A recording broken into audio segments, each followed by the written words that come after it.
Emma et Julien étaient inséparables depuis leur rencontre. Leur amour avait commencé dans la lumière éclatante du succès. Julien, un entrepreneur talentueux, avait bâti sa carrière de ses propres mains, et Emma, une artiste passionnée, avait captivé le monde avec ses œuvres d'une beauté unique. Leur maison, vaste et élégante, était un lieu de rassemblement pour les amis et la famille, un symbole de tout ce qu'ils avaient accompli ensemble. La vie semblait sourire à chaque pas, et leur bonheur semblait inébranlable. Mais le monde, imprévisible et cruel, les mit bientôt à l'épreuve. Un crash économique global fit chuter les marchés financiers, et l'entreprise de Julien, autrefois florissante, s'effondra du jour au lendemain. En quelques semaines, les économies d'une vie s'évaporèrent, les projets futurs devinrent des souvenirs, et les dettes s'accumulèrent à une vitesse vertigineuse. Leur maison, autrefois un havre de paix, fut saisie par les créanciers, les forçant à vendre tout ce qu'ils possédaient pour rembourser leurs dettes. La chute fut brutale et sans pitié. Contraints de déménager dans une vieille maison héritée d'un grand-oncle éloigné, ils se retrouvèrent dans un lieu bien loin du confort et de la beauté qu'ils avaient connus. La maison était délabrée, les murs fissurés et la toiture fuyante. Tout à coup, le quotidien devint une lutte pour la survie. Emma, qui avait consacré sa vie à l'art, se retrouvait à jongler entre les tâches ménagères dans une maison mal équipée et un emploi mal payé qu'elle avait trouvé dans une boutique locale pour subvenir à leurs besoins. Julien, de son côté, vivait une profonde crise d'identité. L'homme confiant, habitué à prendre des décisions importantes, se voyait contraint d'accepter des emplois précaires pour lesquels il n'était pas qualifié. Chaque refus d'emploi le plongeait un peu plus dans un abîme de frustration et de désespoir. Les refus et les portes qui se fermaient l'un après l'autre le laissaient abattu, et son moral commençait à s'effriter. L'amour qui les avait unis si solidement semblait menacé par la dureté des épreuves qu'ils traversaient. Un matin, alors qu'Emma se battait pour accomplir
rapprocha de Julien.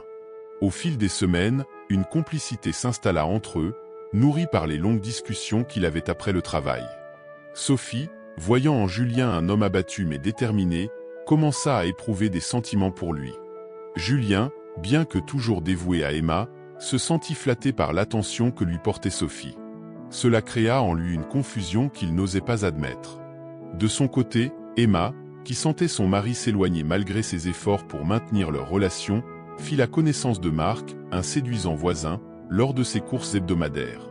Marc, charmeur et sûr de lui, commença à courtiser Emma, lui offrant l'évasion émotionnelle dont elle avait tant besoin. Les compliments et les attentions de Marc faisaient ressurgir en elle des sentiments qu'elle pensait oublier, la laissant déchirer entre son amour pour Julien et l'attirance qu'elle ressentait pour cet homme mystérieux. Ces nouvelles relations, bien qu'innocentes au début, commencèrent à peser sur le couple. Julien, bien qu'attiré par Sophie, se sentait coupable de ne pas pouvoir se confier à Emma.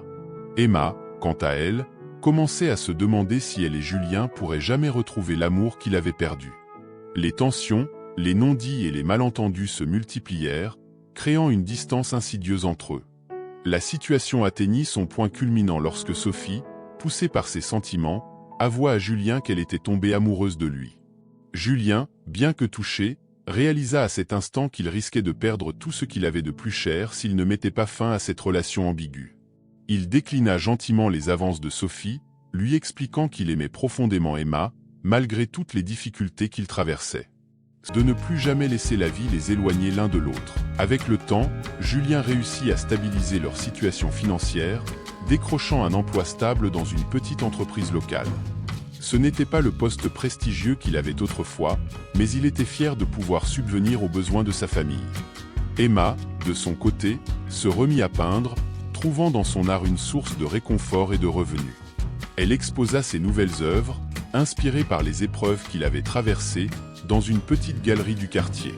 Lorsque leur enfant vint au monde, ce fut dans une atmosphère de paix retrouvée.